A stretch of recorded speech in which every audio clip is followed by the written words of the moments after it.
guys, it's Zach Power here from the Hockey Boys. Today I'm alongside with Chris Wishbone. How you doing? Pretty good, man. So what do you want to talk about first? Well, before we start talking about hockey, I want to talk about the Canadian bandwagon. There's no Canadian teams in the playoffs except for the Toronto Raptors, right? What is it about Canadians that they always go for these bandwagon teams? Like last year we seen the Blow Jays. Everybody loved the Blow Jays. Oh, the Blow Jays. Oh, the Blow Jays. And now they're with the Raptors. What's up with the Canadians and these bandwagons? Can they just pick a team? Well, I guess when the Canadian teams in hockey, like Canada loves hockey, that's a sport that we like to watch.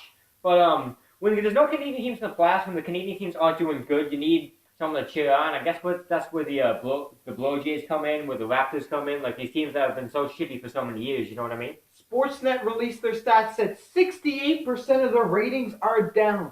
But let's talk about the third round. We got the San Jose Sharks and the St. Louis Blues. Let's talk about them first. What went on that series that you noticed? Well, I think this San Jose Sharks, a big part of them winning was that St. Louis just ran out of gas. Like, they were tired. They came out two hard 7-game series against Chicago and Dallas. I think they just ran out of gas. Other than that, I think the San Jose Sharks played over them. But what do you think? What's your take on this? The goaltending carousel, like I said a few weeks back, the goaltending carousel went on once again.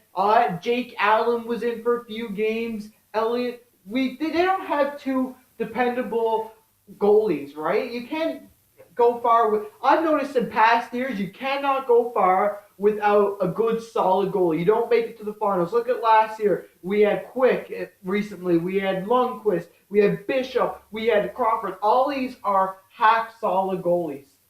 But to the not-so-solid goalies, what about Pittsburgh and Tampa Bay? Well, you know, Pittsburgh goaltending was definitely an issue for them in that series. Like, Murray was not his best in the few, but he came back and played at his peak when he needed to.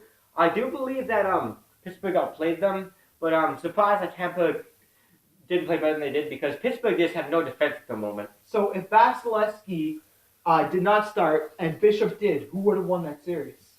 Well, it really depends. Like, if Stamkos played a bit different in the last game, if you never know. If Pittsburgh's defense didn't play as good as they did, like, you never know. Like, I guess it's hard to tell. It's possible to tell. Steven Stamkos was a -1 in that game. He did not register a goal. He came back at the wrong time. I guess he came back at a good time. It was Game 7, yeah. Right? But he just never brought it to the table. He wasn't ready. It was more so of a forced issue. But round 4, very briefly, who's going to win the Stanley Cup? Well, when I look at Pittsburgh's team, you see Murray, he was struggling in the last round. I think that he's getting tired. You got Fleury, who was not playing that great. And, like, you just look at the defense. I think the Cup is going to go to the San Jose Sharks this year.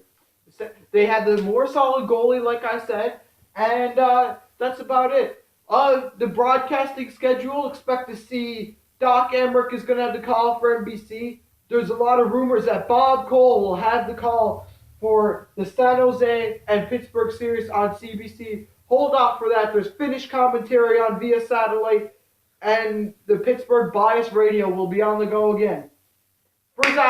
For Chris Wishbone, I'm Zach Power. Thanks so much for watching the Hockey Boys. Have a good day.